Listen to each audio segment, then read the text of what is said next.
Bosnia's defiant Serbs vote on the UN-backed peace plan. And all the children are rescued unharmed as French police end the nursery school siege and kill the gunman. This is the CBS Evening News.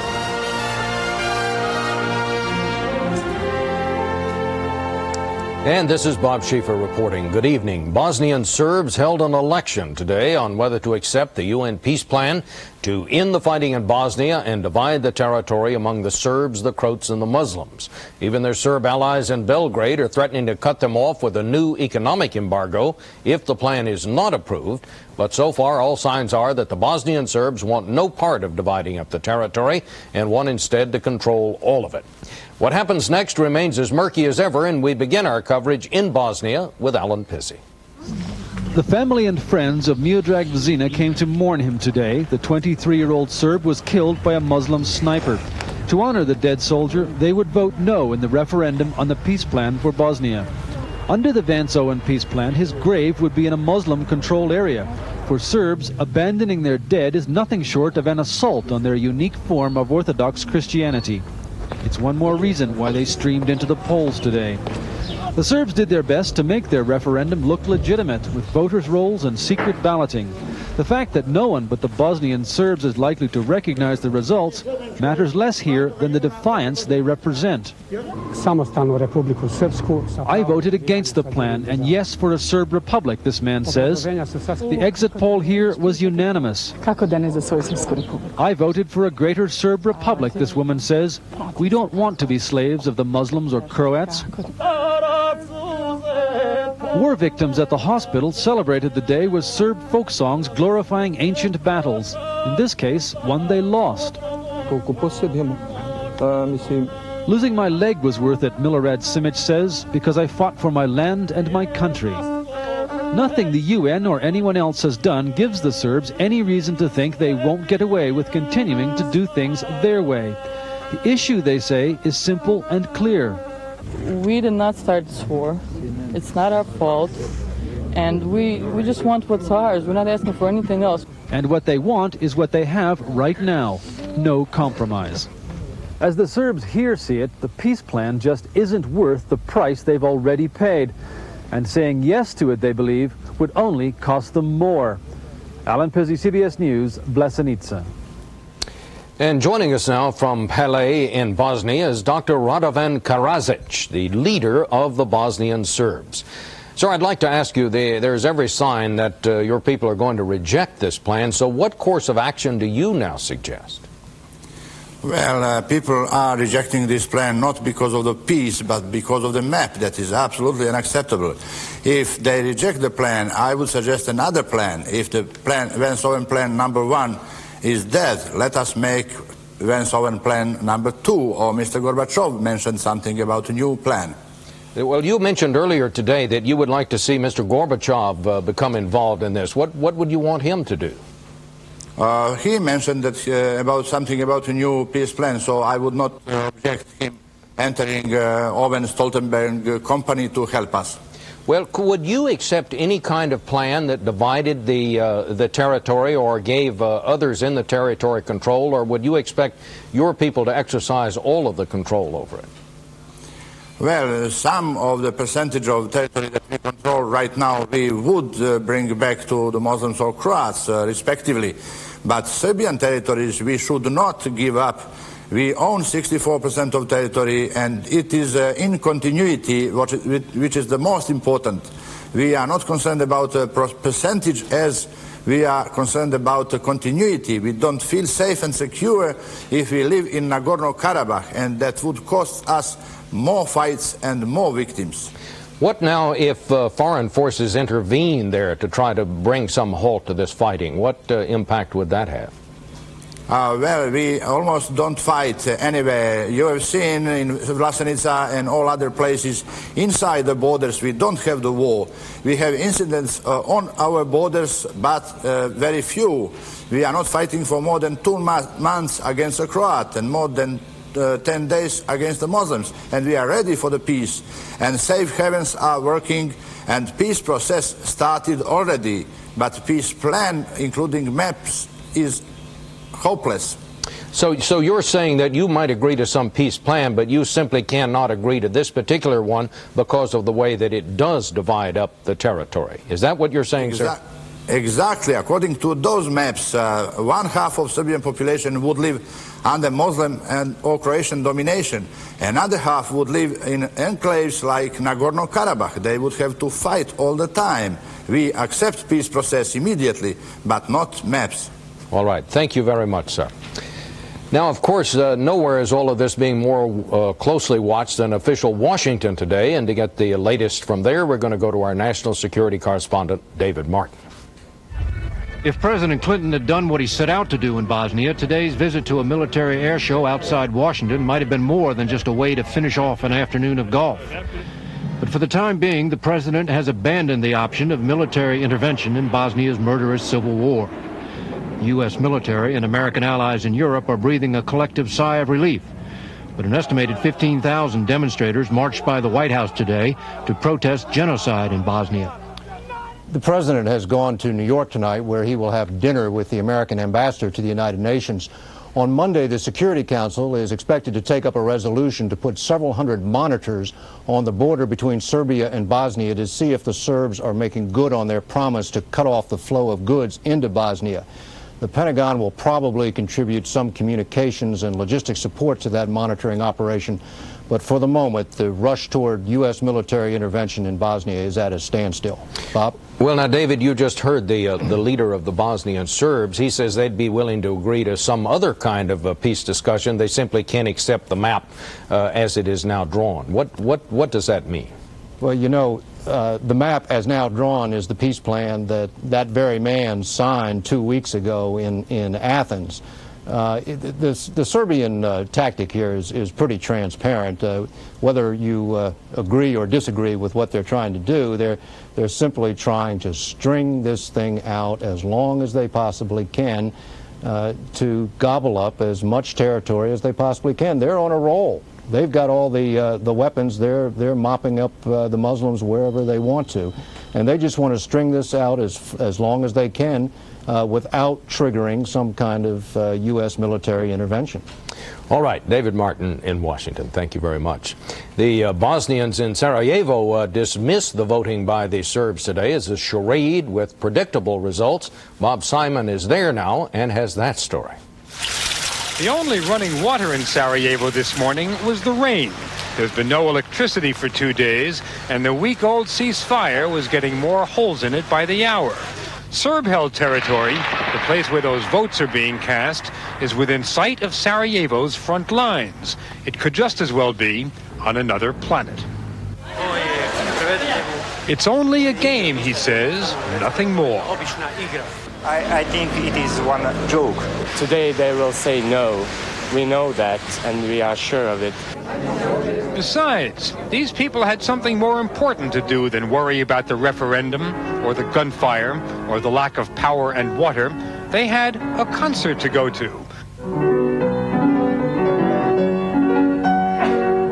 The soloist was 12 years old, and she played from memory. Some cities might cancel a concert when there are no lights and there is gunfire outside. Not Sarajevo. The music here has never stopped. Meanwhile, other people were going about the business of survival, something else here that never stops. These people are waiting in line for food parcels. There's no mail service, of course. That stopped more than a year ago. But recently, pastors of the Adventist Church started trucking these parcels past Serb lines, and they've gotten away with it so far.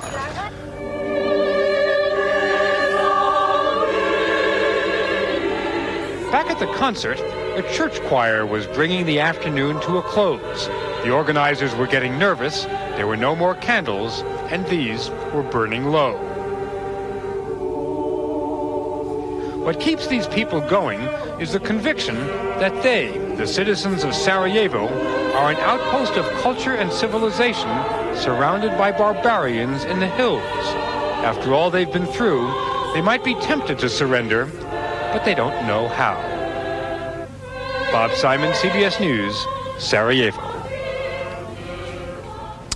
And still ahead on tonight's CBS Evening News, a French SWAT team rescued the nursery school hostages, and more on Bosnia and the song contest that brought that land some attention and some sympathy today.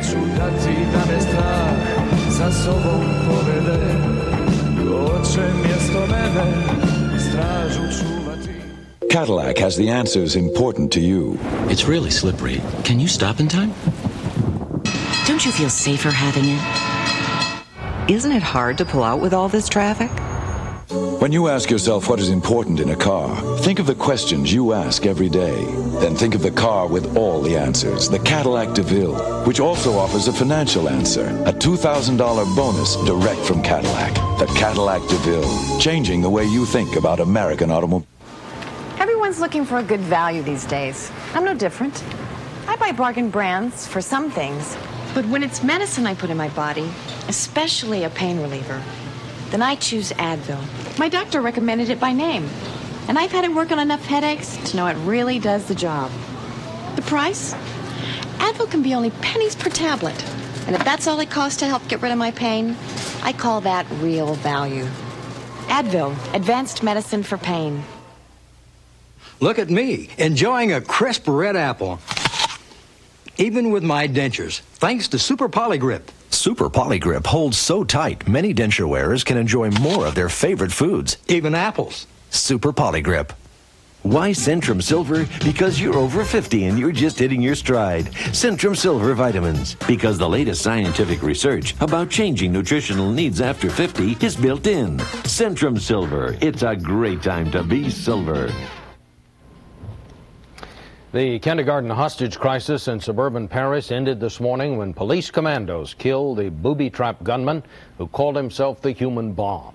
Martha Teichner has our report. 40 hours into the siege, the first signs that something was about to happen. The gunman, exhausted, dozed. Suddenly at dawn, it was all over. The 6 little girls being held hostage were being carried out unharmed, reunited with their parents. And the man who had demanded $18.5 million in a perfect getaway was dead. The final drama took place in this classroom. The gunman had barricaded himself on one side of the room. The children were huddled on the other. Police say they moved in, hustled the children out. The man woke up and they killed him. He was Eric Schmidt, 42, an Algerian-born Frenchman. There was every possibility the siege would end in disaster. Schmidt not only had dynamite strapped to his body, he had 2 other charges placed strategically around the classroom and 3 different ways of detonating them. A dangerously sophisticated setup. Evelyne Lambert, a pediatrician, was in the classroom and signaled the police who had been watching on a hidden camera. She said Schmidt repeated over and over he had nothing to lose by dying, and that the initials he used on his ransom demand, HB, meant human bomb. Lambert is one of 2 women who have emerged as heroes to be awarded medals of honor. The other is Laurence Dreyfus, the teacher who stayed with the hostage children, kept them calm by convincing them it was all a game. Only after they were safe did she show the strain. Today, as the successful commandos packed up their weapons, it was France's politicians who were busy taking credit after a deadly waiting game that could have turned out very differently. Martha Teichner, CBS News, Neuilly. The mafia suspected in a car bomb last night in a swank residential neighborhood of Rome. At least 23 people were hurt there, 50 cars destroyed, and a building badly damaged. Police say a television talk show host who was passing by at the time may have been the target. President Clinton reportedly is ready to approve a new round of nuclear weapons tests when a moratorium ends on July 1st. The New York Times reports Mr. Clinton is likely to approve safety tests despite worries that Russia and France may also resume nuclear testing. Former President Reagan said today it is a mistake to kill the Star Wars program. He told graduates at the Citadel that the United States still needs the space-based missile defense system that the Clinton administration ended this week.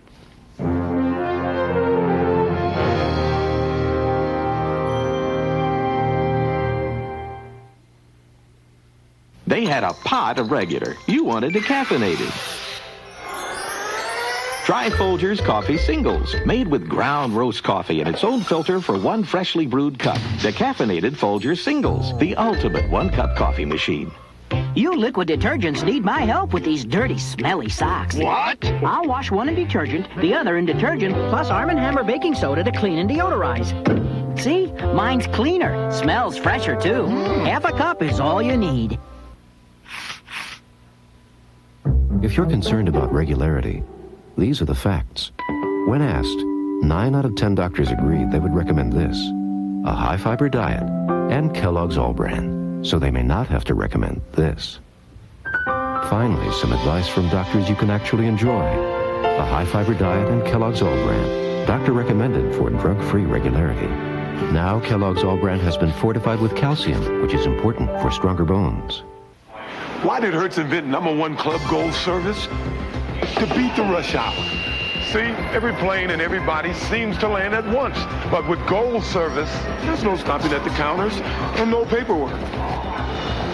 Instead, you go nonstop to your waiting car with your name in lights. Only Hertz has #1 Club Gold. The best reason yet why Hertz beats the rush hour. To Hertz, the rest of the day is a piece of cake. I'm Charles Kuralt. The fighting in Bosnia ought to stop. Is it America's job to stop it? We'll consider that question this Sunday morning. Police in Little Rock, Arkansas are looking for the killer of the department's longest-serving officer. 62-year-old Henry Callanan, a 35-year veteran of the force, was shot and killed early today in a robbery attempt. Officials there say there are no suspects as yet. Washington today, a ceremony honored more than 13,000 law enforcement officers who were killed in the line of duty. Family members received medals to commemorate the fallen officers, and Attorney General Janet Reno told the crowd that being a police officer is the toughest job in America. In Southern California, police officers have been facing a plague of unprovoked attacks lately, which only adds to the pressure of an already stressful job. Sandra Hughes has our report. Dump that magazine and search a 15-rounder. These days, the men and women serving on the front lines of law enforcement Go, go, go, go, go. Load on the run. say more and more they are ending up on the firing line. Go, get another magazine in there. Let's go. Move up. As targets. Like, it's the thing to take out a cop. If you do shoot out a peace officer that, you know, whatever little clique you're in, you're promoted or you're given some higher-ranking position or, you know, it's another notch in your belt. Last year alone, 9 Los Angeles County officers were killed. Deputy Richard Hammock died in the line of duty on May 9 new bronze plaques were posted this week in honor of those who served and those who died. Nationally, the number of police fatalities is down. Officials say that's due in part to the increased use of bulletproof vests, not because there are fewer attacks. In fact, the police say unprovoked assaults are actually increasing. There was a thunderclap inside the car. Officer Donald Fry was the victim of an unprovoked attack. Early one morning, as he finished paperwork in his squad car, someone walked up, put a gun to his chest, and fired. He was saved by his bulletproof vest. It could happen to anybody at any particular time. You don't have to be in a confrontation with someone. You don't have to be in a knockdown, drag-out street fight or gun battle. There is a general sense among the criminal element that cops are fair game. Here in Southern California, some see a connection between the number of assaults against police and the police image tarnished by the Rodney King case. Increase the disrespect and the catcalling and everything that we get out on the street. All the problems have increased. And so have the number of complaints by officers. Twice as many say they are suffering from stress. Police officers are no longer exempt from that in the way that they used to feel they were. And so it's a lot scarier being in police work today than it used to be.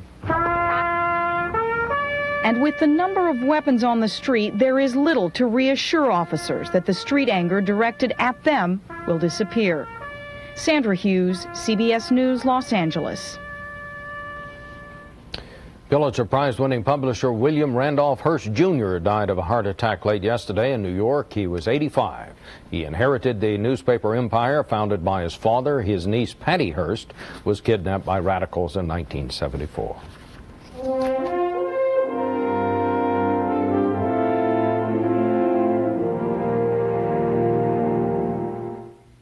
Because all pain is not the same. You need something made just for your pain. Now there's aspirin-free Bayer Select.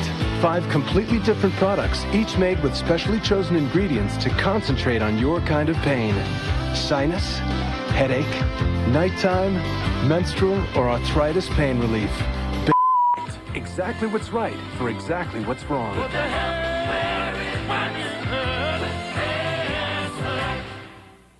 My daughter can spot a cute boy at 150 yards.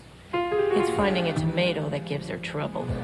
Whirlpool thinks anybody should be able to find anything they need in a refrigerator. If I hear, "Where's the ketchup?" one more time, I'll scream. Don't scream. This Whirlpool refrigerator has see-through bins, shelves that slide, and up-front lighting. I like to see my kids fend for themselves. Whirlpool, how to make a home run. I know what I like and don't like. I don't like irregularity. It slows me down. I don't like harsh chemical laxatives. I like natural. Like new, smooth texture, regular flavored Metamucil.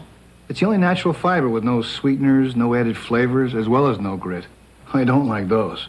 So it's easy to take, easy to get the extra fiber I need, and it works just the way I expect from Metamucil, to get the body up and running. I like that. Metamucil, the natural choice for regularity. It's one of the largest tax increases ever. Will the president's plan survive? Budget Director Panetta and Ways and Means Chairman Rostenkowski face the nation with Bob Schieffer Sunday. For the 15th year in a row, there will be no Triple Crown winner in horse racing at the Preakness in Baltimore today. The winner of the second jewel was Prairie Bayou, runner-up in the Kentucky Derby. Cherokee Run was second, El Bacan was third, Derby winner Sea Hero was fifth. And the veteran race car driver A.J. Foyt crossed the finish line for the last time today, not at the Preakness, but just before the start of the Indy 500 time trials. He drove a goodbye lap and made the surprise announcement that he's decided to retire. Foyt started a record 35 straight Indy 500s. He won 4 of them.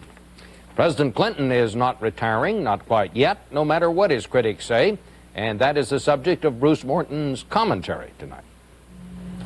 Our researchers did some checking and learned that the national news media used the word focus about President Clinton 3,900 times during 10 days' worth of stories about his first 100 days in office.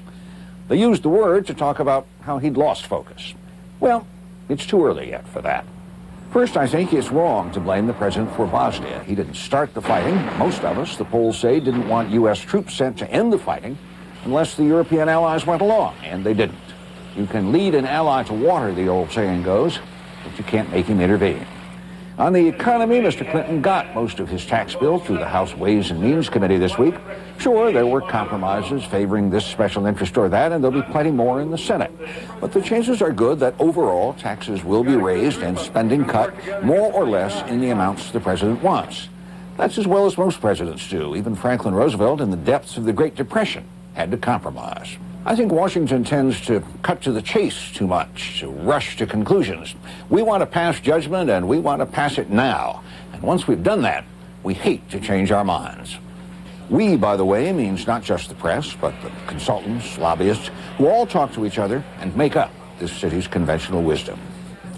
It took 4 years to decide that Jimmy Carter and George Bush were unsuccessful presidents. Maybe we could give Mr. Clinton another 6 weeks. Bruce Morton, CBS News, Washington.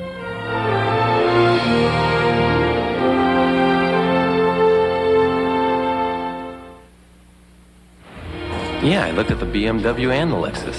And? I drove this. The power, the handling, the control. It was incredible. Really?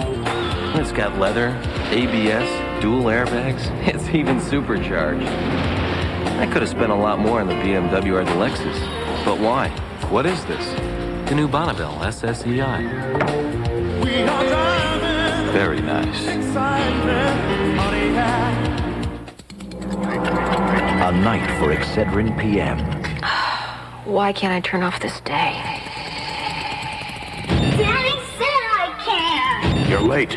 No receipt, no refund. My head aches and I can't sleep. You want Excedrin PM. Strong aspirin-free headache medicine you can feel good about, plus a gentle ingredient to help you sleep. They're sending me to Paris. alone. Turn off the day with Excedrin PM and rest assured it's aspirin-free. If you're concerned about the sun, seek shade. A new kind of shade. Shade UVA Guard sunscreen provides more UVA protection than ordinary sunscreens. So look for shade. New Shade UVA Guard. Now Malox comes in a brand new flavor. Water. Introducing new easy-to-swallow Malox caplets. The antacid that doesn't taste like one. As the Bosnian Serbs voted today, the people in Sarajevo had other things to do. Like most of Europe, they were watching the Eurovision Song Contest on television. It's something that transfixes Europe this time of year. But the winner was not from Sarajevo, he was from Ireland. Over 24 other countries were competing. Bill McLaughlin is covering the contest in the town of Mill Street in Ireland's County Cork. Mill Street, a quiet town in a remote rural corner of Ireland's County Cork. But tonight, centuries worth of peace and quiet disappeared as Mill Street was hooked up by satellite and cable to 300 million television viewers around the world. At the edge of town, a cavernous show-jumping arena was converted into the stage for the annual Eurovision Song Contest, a yearly rite of spring that has the nations of Europe fighting musical wars while making lots of promoters very rich. Its critics say the annual Eurovision bash is a triumph of commercialism over good taste, a celebration of some of the worst music performed by some of the least talented musicians. And this year, there's a little something else, the politics of guilt. Enter Eurovision's unofficial stars, the Bosnian delegation. They took 4 days to get here from Sarajevo, dodging Croatian snipers and Serbian artillery. And they brought with them a copy of their song, The Pain of the Whole World. Perhaps one of the most depressing music videos ever produced. Which say that the whole world's pain now is in Bosnia. But we stay here to challenge and to fight. And we're not afraid to stumble and fall. We never stop to sing. The Bosnians seem happy to get away from home for a while, and the Europeans, who haven't been able to do much to help Bosnia's military cause, have at least been wining and dining its musicians. Just maybe somebody who now seeing your program can think for the moment they deserve to live as we live here in our country. They want to sing, they want to be just a part of the Europe, they want to do their jobs. Let's help him. But sympathy didn't help the Bosnians win the Song Fest. The odds were against them, say the bookmakers, because their song is pretty awful. If there's any consolation for the Bosnians, they weren't beaten here by their Serbian arch-enemies. The Serbs didn't bother to show up. Bill McLaughlin, CBS News, Mill Street, County Cork. And that's the news. Tomorrow on Sunday morning, Charles Carroll will have another report on Bosnia, and we'll talk about taxes with the Budget Chairman, Leon Panetta, and the House Ways and Means Chairman, Dan Rostenkowski. This is Bob Schieffer in New York. Good night.